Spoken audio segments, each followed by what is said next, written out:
Hello, everyone, and welcome back to another Ron Spomer Outdoors Podcast, and it's questions and answers. My team has dredged up some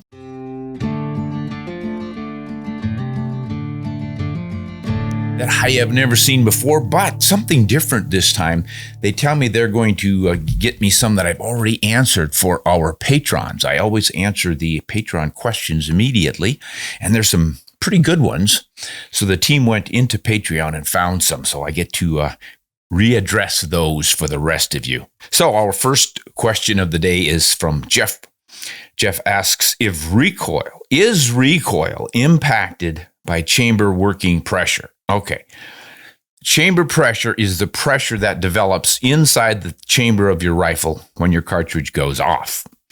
And it peaks while the powder is pretty much still in the chamber. It's not like it goes way down the barrel. Even though there's powder burning on the way down the barrel, the pressure peaks in the chamber, and every cartridge is given a pressure limit or a maximum average chamber pressure setting by SAAMI, the industry's organ that establishes all these standards, Sporting Arms and Ammunition Manufacturers Institute, so that everyone can build the ammunition to the right levels of pressure for the right rifles and et cetera, so something doesn't go kablooey inadvertently. So working pressure is established at a certain level, which each cartridge, some of them are as low as 20,000 PSI, some are as high as 65,000 PSI. And the new one coming out, the 277 Fury, is allowed 80,000 PSI of pressure. That is a lot, and it's going to be interesting to see what happens with that. But does that increase in pressure then increase your recoil? Yes, as part of this whole program of recoil, which is launching something that direction creates an equal and opposite reaction in the other direction, obviously. So if you're throwing a 500-pound weight that way, it takes a lot of energy, and you've got action pushing back this way. So with a bullet, it's the combination of its mass plus the powder's mass. Even though powder turns into a gas, that's still weight, its mass, and it's being pushed out of the barrel. So something is going to be pushing back at you. Well, the same amount of energy going out the barrel is coming back at you. So weight of the bullet, weight of the powder, and the muzzle velocity. And that's where the chamber pressure comes in. The higher your chamber pressure, usually the higher your muzzle velocity. And that is factored in because it's blowing it down range at a certain velocity.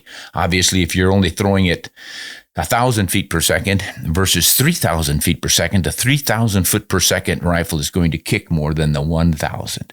So, Jeffrey, everything being equal, if you crank your chamber pressure up, you're going to feel more recoil. So let's say you're loading a 30-06 or 308 Winchester, and you have what's called a light load with not a lot of powder in it, and you're only driving that bullet at about 2,000 feet per second. Very little recoil, whatever the weight of the bullet. But as you increase your powder and increase your chamber pressure and your velocity, then the recoil increases. How much? I don't know. I don't know how to figure that one out. I'm sure somebody out there does, because we've got a lot of math geniuses out in the world, and I'm not one of them. But definitely, the chamber pressure going up is going to increase your recoil. All right, this is, here's one of our patrons. This is Tom. I recently inherited a Western Auto Revelation Model 200 30-30 Winchester. I'll bet not a lot of us have heard of that one. He inherited it when his father-in-law passed away. So, can I provide any information on that rifle? Is it safe to shoot, or should he mount it in his den? And I remember telling Tom, don't mount this in your den because it's a perfectly functional rifle. This Western Auto Revelation rifle was a branded Marlin. Marlin was hired by Western Auto, and I think it was out of Kansas City, as one of these not an auto car dealership, but parts. Different things like wiper blades, everything from that up to probably, replacement engines. I'm not sure what they sold, but Western Auto has had a series of stores around the country that sold things, including guns and ammunition, kind of like a hardware store. So they would hire Marlin to build them a rifle with their branded name on it. So Marlin would just stamp out another .336 lever action 30-30 Marlin rifle, but instead of saying Marlin on it, it said Western Auto Revelation. Gave it a model number and everything else. Now, I would imagine that they cut some corners to lower the price and made it a little extra special, or maybe they went the opposite direction and made an extra fancy one, whatever they would really order, I suppose. But I would guess they would go with a birch stock rather than walnut, and perfectly functional, just not quite as fancy. And maybe they would use a little bit, I don't know, something different, but it was essentially a Marlin .336 lever action rifle. So even though it sounds kind of odd to have a Western Auto rifle, there's nothing junky about it. And it's, as long as it's functional, it's not broken in any way. The smart thing, of course, is to go to a gunsmith if you have any reservations about things not working right and have him check it out. But if it's in good shape, it hasn't been abused, it should be just fine. They were made, I think, in the 50s, definitely the 60s. In the 1960s, things like that were going on. Think Sears had a line of firearms, the Western Auto. What's another one? I think Montgomery Ward's department stores had guns made and branded with their names on it and different things. So it's pretty common back in the middle of the 20th century to have those. And you can get a good functional rifle that just doesn't have the cachet about it if it were called Marlin or Winchester, or whoever made it. Some of the other brands that made guns for Western Auto were Savage and High Standard. You might not have heard of High Standard, but they made quite a few firearms back in the 50s and 60s. All right. Yeah, have fun with that one, Tom. I think that rifle's going to work just fine for you. This is Jason. Oh, another Patreon. Good. Jason from Patreon asks, I'm trying to get my hands on a Ruger #1. Any suggestions on an unusual caliber for that rifle? Aha. This is kind of a collector's game. There are a lot of folks who love that Ruger #1. That is a falling block single shot rifle. Extremely strong and powerful. And because it's a falling block, you don't have a long action. With a bolt action rifle or a lever, you've got to move the bolt quite a ways to cycle another round out of the magazine. So you're going to have 2.5 to 3.5 inches of extra length on that. With a falling block single shot, the breech, the end of the barrel is right here. And instead of moving something behind it to put a new round in, you open the lever and a steel block drops down to show the chamber. Opens right like that. So the block drops down, which means you don't need extra length. And you can shorten your overall rifle length by that 2 to 3 inches. And you end up with a pretty handy little short rifle. That means you've got extra inches to add barrel to it and increase your velocity. You know, a lot of folks say, gee, should I get a 22-inch barrel, or is that going to cost me some velocity with this Magnum? You probably want a 24-inch barrel in your 7-rem mag or a 300 Win mag. Well, then I got a big long rifle. And really what you ought to have is a 26-inch barrel, because then you can really maximize the velocity out of that cartridge. Oh my goodness, now your rifle's getting to be like a small howitzer. Well, with the Ruger #1 or any of these falling blocks, because you don't have that extra long action on there, you can build that into the barrel and still have a pretty compact rifle. So they're real popular for folks who understand one shot, one kill. Take your time, do it right. You really only need one shot. So if you are of that mindset, you would probably love a Ruger #1. Now, if you're a collector, you want to get all the oddball cartridges, and they made a lot of them. 220 Swift, 22 250, they would get down into I think they had 218B in it at one time. And every year that seemed like they would chamber that rifle for another unusual cartridge or not extremely popular cartridge, and all the collectors would buy one and add to their collection. And then every once in a while, those will pop up on the used market. So yeah, pretty much, Jason, any cartridge that you've heard of that you don't see chambered very often that you think would be an oddball, look around for it. Gun broker, various gun stores and shops that sell used stuff. You can find things. I really don't know what you want. I would be looking for what? 300 H&H would be kind of fun. Because after the 300 Win Mag came on the scene, that 300 H&H kind of fell by the wayside. But a lot of folks who absolutely love it. And that would be a fun one to have in a single shot like that. Okay. That was a good one. Hey, good luck on that, Jason. Let me know when you find the oddball number one. Let me know what it is. Send me a picture of it. Maybe we'll do a little report on it. See what kind of an oddball you can come up with. Sounds like a fun project. All right. This is a question from Anonymous, and it is 375 Ruger. Is the 375 Ruger a good choice for an African hunting trip? Oh, yeah. That's a good question. Most of us think Africa, 375 H&H, that's the standard. That is the one cartridge to take to Africa. If you have any qualms about something, you just go with that one. The old standard. But this is not an H&H. This is the Ruger. What's the difference? The Ruger is a shorter cartridge. The H&H is a full-length Magnum cartridge, and the Ruger is a 30-06 length standard length action cartridge, but it's fatter. The H&H Magnum, of course, has the belt on it, and then under the belt in the regular taper of the body and all, I think you're down to about 0.513 inches in diameter. But so what Ruger has done is use the full diameter for the case without the belt. So the width of the belt is actually the outside wall of the entire case. And then you end up with more powder capacity in that shorter case. So their idea was, let's see if we can get 375 H&H performance out of a shorter, handier case so your rifle is a little bit shorter, a little bit lighter, et cetera, et cetera. The actual ballistic performance just about spot on as the 375 H&H. I think they're almost identical, within at most 100 feet per second, one way or another, depending on your loads and powders and all the rest of it. So it certainly has what you need for an African safari. One thing you might want to check, though, are the local laws, because some of these countries specify that you have to have at least a 375 H&H Magnum or larger cartridge for buffalo hunting. Different dangerous game hunting. That's kind of a minimum. And they might not know and or recognize the 375 Ruger. I don't know, but it's definitely a possibility. You show up with it, and even though it does the same thing as the H&H, they don't know it. And since it doesn't have an HH on the barrel, it has a Ruger instead, you might not get to use it.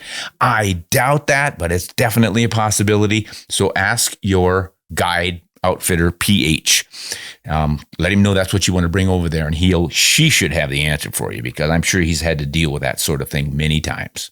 Say goodbye to ads and censorship.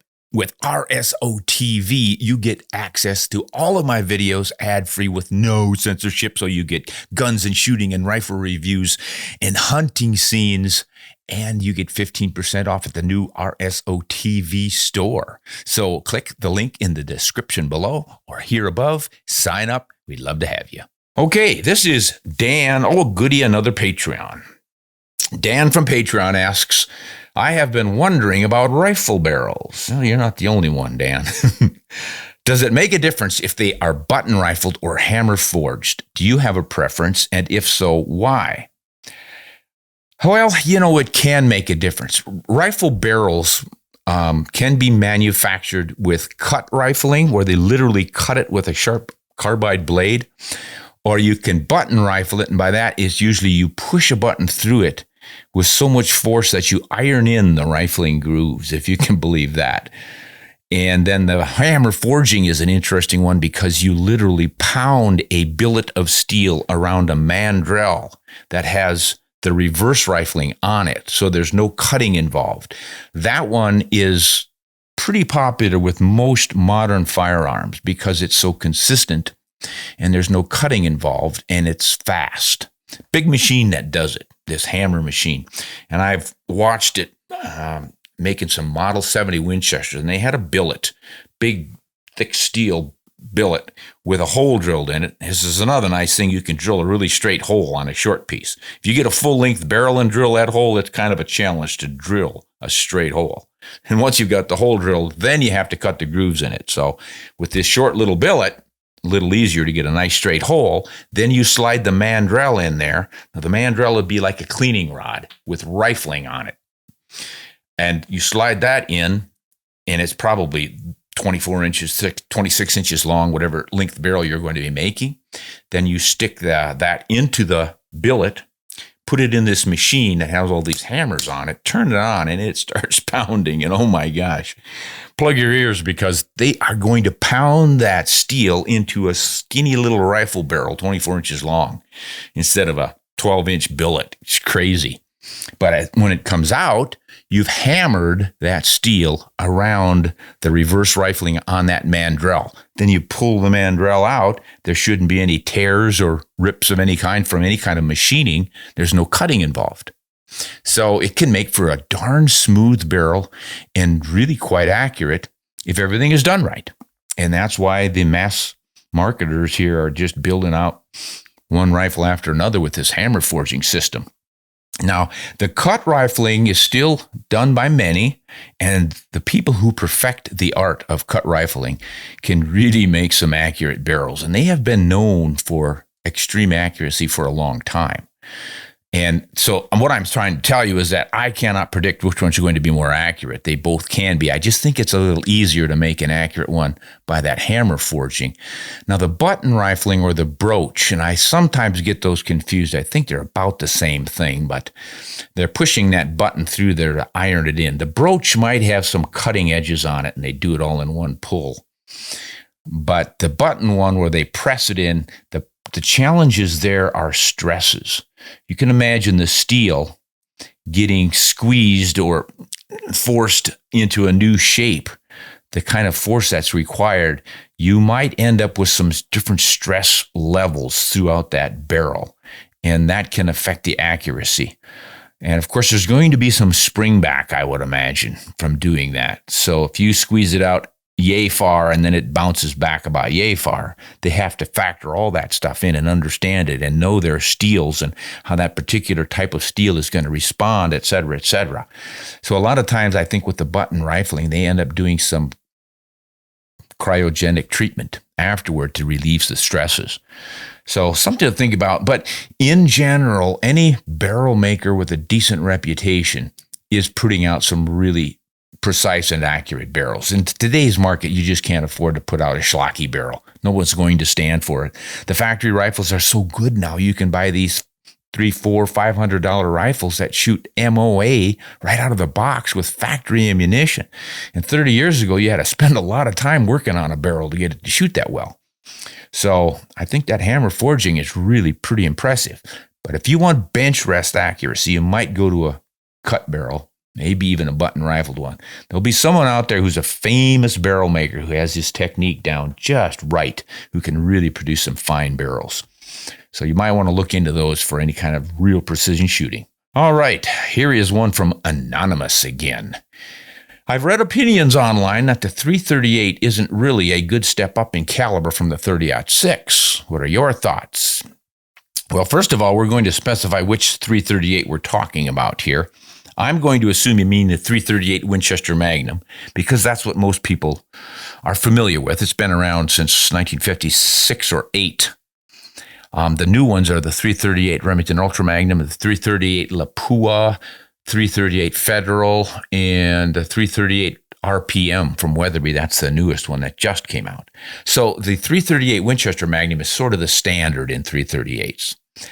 And that one is sort of like the 300 Win Mag. It's a little bit shorter, but it's the same case. That's the belted Magnum case from H&H, the 375. Straightened out the walls, pushed it back a little bit to make it a .30-06 length case. So it fits in standard actions and pushed the shoulder forward quite a bit on it. So it has a pretty short neck, et cetera, et cetera. So the .338 Win Mag has been the standard since the 50s, and it is considered to be just about the optimum elk cartridge out there. Real good for moose. A lot of Alaskans like it for bear as well, and it's pretty successful in Africa. Is it too small of a step up if you already have a .30-06? All right, two things to consider. First of all is the caliber size. 308-inch diameter bullet, 338-inch diameter bullet. Not a huge difference, but a difference. So you're going to be throwing 250 grain bullets at the top end out of that .338, possibly 300. There are a few 300 grain bullets out there. And of course, they can make anything in between 275 or 280 grain, whatever. But generally, they top out at 250. Sometimes you'll get up to that 300. In the .30-06, your top end's probably going to be a 220 grain bullet. There are some 250 grain bullets out there in 30 caliber that would fit, but I don't think they would stabilize in your average 30-06. The twist isn't fast enough, nor is there enough horsepower, and that takes us to number 2, which is the powder capacity. 30-06, and that's your standard 30-06 case, holds about 58, 60 grains of powder, pushing those 180 grain bullets, and you're going to end up with around 2,800 feet per second or so, maybe 29. And that 338 is going to be going around the same with the 250 grain bullet. So you've got more mass in your bullet, means you're going to have more energy in that bullet. Your trajectories are going to be roughly the same. The advantage then is in your punch. And I think that's why most people want to roll with that 338. They're looking for something bigger that hits harder for the bigger animals. I don't know that it's absolutely necessary to hit harder. If you put the right bullet in the right place, as we've discussed over and over and over again here, it does the job. But there are a lot of folks who just feel much more comfortable using a larger bullet, larger diameter, heavier weight, more penetration, all those things. So is that difference from, let's say, a top end 220 grain bullet in the 30-06 to a 250 grain bullet in the 338, yeah, there's considerable improvement in your energies and probably your trajectory. That 220 grain in a 30-06 is kind of a drop, a big time drop pretty quickly. Most people aren't shooting that for long range. They want the maximum energy from the muzzle out to 100 yards perhaps.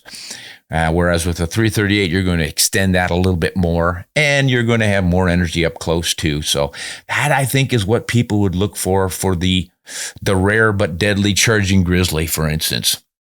I think it's worth stepping up.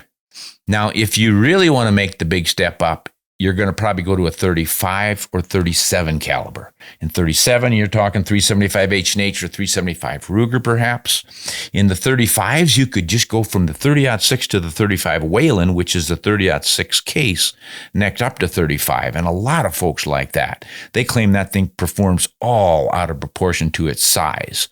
So you might want to look into that as a step up, staying with that 30-06 sized case.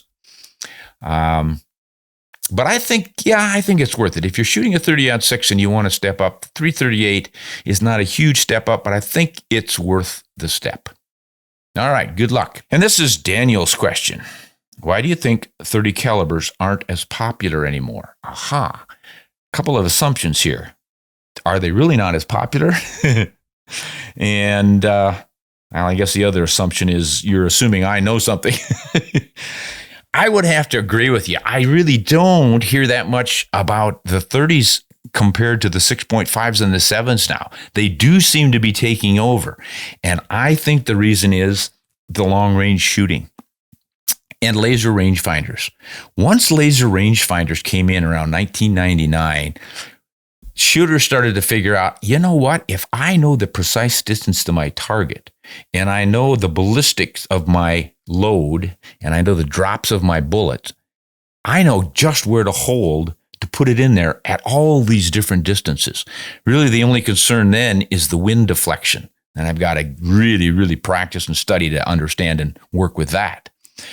So if I can put the bullet right where it needs to be at long ranges using that stuff, what's my next concern? Probably cost and recoil. And what happened at the same time was that it was less about hunting and more about shooting, targets, steel, clanking steel. That became really popular with that laser rangefinder. And then here comes the 6.5 Creedmoor, designed specifically for that. Just go out, inexpensive, light round, hardly any recoil, shoots a long way because of these long, high BC bullets, really helps you fight that wind deflection. And it just became so much fun that everybody started shooting those 6.5s and leaving the 300 Win Mags in the closet. Why go out and beat yourself up with a big hard-kicking rifle when the little one will get there and make the steel go clang? And that's really all you're out there for, is to hit your target. Oh, yeah. So I think that started the trend away from the big 300s. Now, when you roll that into hunting, I think a lot of folks discovered that putting the right bullet in the right place, once again, we always harp on it, was doing the job. And I have young friends who hunt elk with 6.5 Creedmoors, which a lot of old guys out of the 20th century think is kind of silly because it's not effective enough. Yet he is taking elk just as effectively as a lot of folks I know who are shooting 338s and different 300 Magnums. So I can understand why these young guys who train with those light rifles and light bullets and are so effective with their precision shooting find out that they drop deer and even elk pretty effectively. So why mess around with a hard-kicking 300? That is, I think, why the 300s are not quite as popular anymore. Now, this long-range shooting is getting extended farther and farther. I mean, I know guys who don't even hunt. They just love to shoot steel plates at crazy distances. That's the excitement for them. They're going out to 2,000 yards pretty regularly. And to do that, 6.5 Creedmoor is not going to cut the mustard. There's where you might want a 300. But turns out that they're going with the 7 millimeters because you get a long high BC bullet, and it does about the same thing with less recoil. So they took one step back up to the 300s, but not all the way up. And of course, there are plenty of people who do shoot the big 30s at that long range stuff, just because you can get a really high BC bullet, but you've got to push it fast, and that means a lot of powder. That means recoil. So if you can build yourself a heavy rifle, say 15 pounds, maybe even a little heavier, all you're going to do is take it out of the vehicle, plop down on the mat, and start shooting at long range. It's not like the weight's going to be any kind of a challenge for you to carry around. So yeah, why not go with the big 30? And some guys, of course, will even go to the 338s. And then you can go up from there and get some really crazy stuff. Most of that is military, but you know how folks are. If they find out that the military has a new sexy cartridge that'll shoot 2 miles or something, they got to try it. So they'll put their steel out there at a distance where you can't even see it and launch them, and they just have a blast. So pretty expensive, though. It takes a lot of powder, takes a big heavy bullet. There's just a lot of material involved. But if you want to do something wild and crazy and different, 30 and bigger is the way to go. But overall, the 30s are not as popular because folks have figured out that they can do what they need to do, both in shooting targets out to about 1,000 yards and hunting game out to about 400 yards with the lighter cartridges. So why not? Less recoil. And that looks like the end of the questions for today. So I want to thank everyone once again for sending in those questions, especially thanking our Patreons for supporting us. And we're always happy to answer your questions. You will get those answered well before I get to doing them on the podcast here. I will write you right back and give you the answers well researched. So that is the show for today, folks. Thanks for tuning in. We'll see you next time. Hunt honest and shoot straight.